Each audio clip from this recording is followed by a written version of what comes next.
In the past 8 months, I have done over $110,000 in sales drop servicing on Shopify.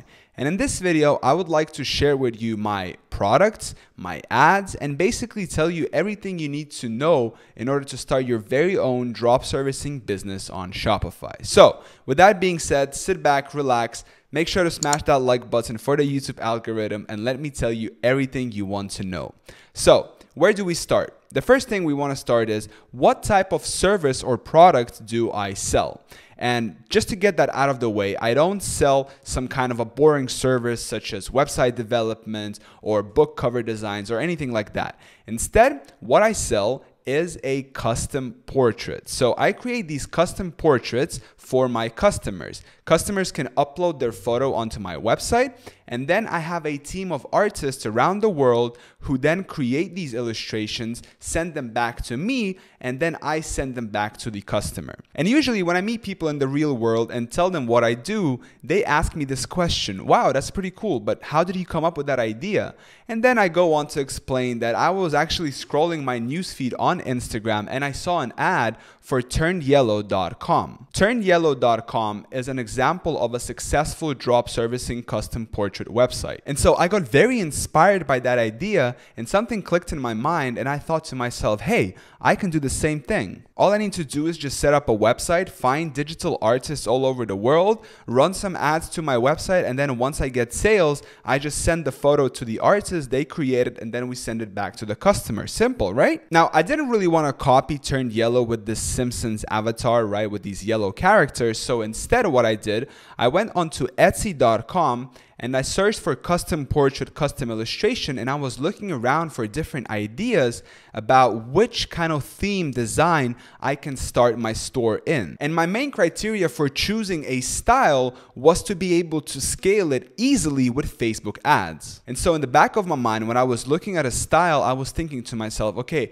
what kind of interests I can target on Facebook? And so when I was scrolling through Etsy, the most obvious thing that really stood out to me was this Rick and Morty style characters. I was a little hesitant because I was thinking about copyright issues, but then I was looking at Turned Yellow and I was seeing that they were doing this, and so I thought to myself, well, if they're doing it, why can I not do the same thing but just with a different cartoon? And that's exactly what I did. I created a website called turnshwifty.com in September of 2020, and it was a very good timing because we were just entering Q4, and that's the time when people are buying a lot. And so I scaled Turnshwifty throughout Q4 very aggressively. But then something horrible happened. One day I wake up, I open my Facebook Ads Manager, and I find out that my account has been disabled. And when I started looking into it, I figure out that Cartoon Networks that own Rick and Morty have reported me to Facebook for violating their intellectual copyright. And so although I didn't use any cartoon names or I didn't mention anywhere Rick and Morty, and even on our website we had a little disclaimer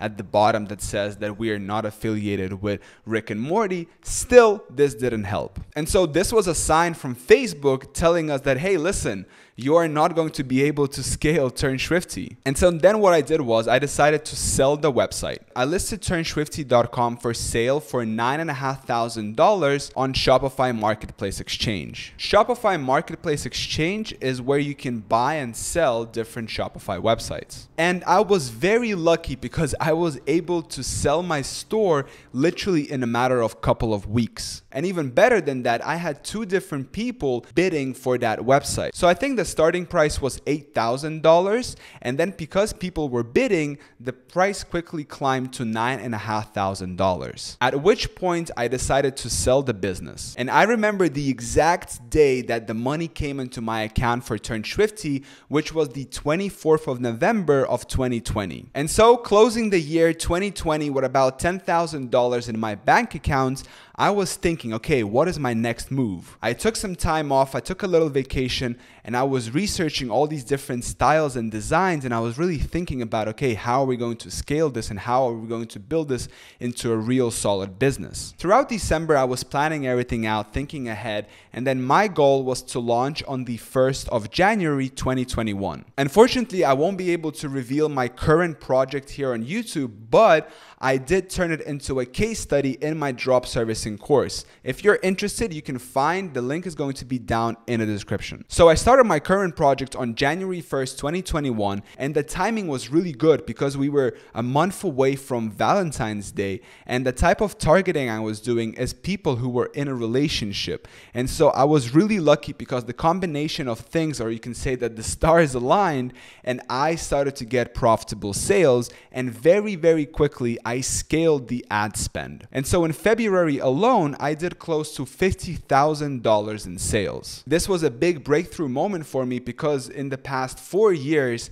I never did close to those numbers in a single month. And it also showed me that this current project I'm working on can be turned into a real solid business with real reviews from real customers, creating actual value, creating these illustrations, working on the quality, and really just building up momentum and turning this into a really cool, solid business. And so from February until now, which is the 19th of August, 2021, the sales did slow down, but I still managed to do $110,000 in sales. The reason the sales slowed down is because this is a seasonal offer and it only sells well during Q4. And so as you can imagine, I'm waiting for November to come around so I can scale my Facebook ads aggressively again. I love this project. This is a business that actually makes sense in my head. It has real customers. The customers are actually happy with their illustrations and they're leaving real reviews on the website. And so this is my first kind of real solid e-commerce business. Before that, I was dabbling a little bit in print on demand and drop shipping, but I didn't really find that I was creating any real value. And with this drop servicing business, I found a peace of mind because I feel that I'm creating real value for real customers, and they're, the customers are genuinely happy and they're leaving real reviews on my website. And so my plans for the near future is to scale aggressively in Q4 of 2021, then list the business for sale, and then reinvest that money that I make from selling the business into the next project. And so you might be asking to yourself, well, George, if it's such a good business and it's generating money, then why are you selling it? And that's a good question. And the answer to that question, because as I said, this is a seasonal business. So the sales only happen in Q4 mostly. During the rest of the year, there are still sales, but it's not that much because people buy these illustrations as a gift. And if you look at the Google Trends chart, people search for gifts mostly during Q4. And I'm the type of person who needs to be always involved in the business. I don't really like to just kind of work for 3 months, and then just leave the business and not do nothing. I'm the type of person who always needs to do something day to day. And so after Q4, I want to sell this business to a person who's going to take great care of it and is going to scale it to the next level. Meanwhile, I'm going to take the money and reinvest it into the next project, which is hopefully going to be bigger and better than the current one. So if you would be interested in buying my current project, then make sure you subscribe to my channel to be the first one to know when I list it for sale. Because if you look at my previous videos, every time I list a business for sale, I make a video about it here on YouTube announcing that I'm actually selling my business. So with that being said, thank you so much for watching. I really appreciate it. If you like this video, please make sure to smash that like button for the YouTube algorithm. If you haven't already, subscribe so you know when I'm selling the business. And with that being said, thank you so much for watching this video. I'll see you in the next one.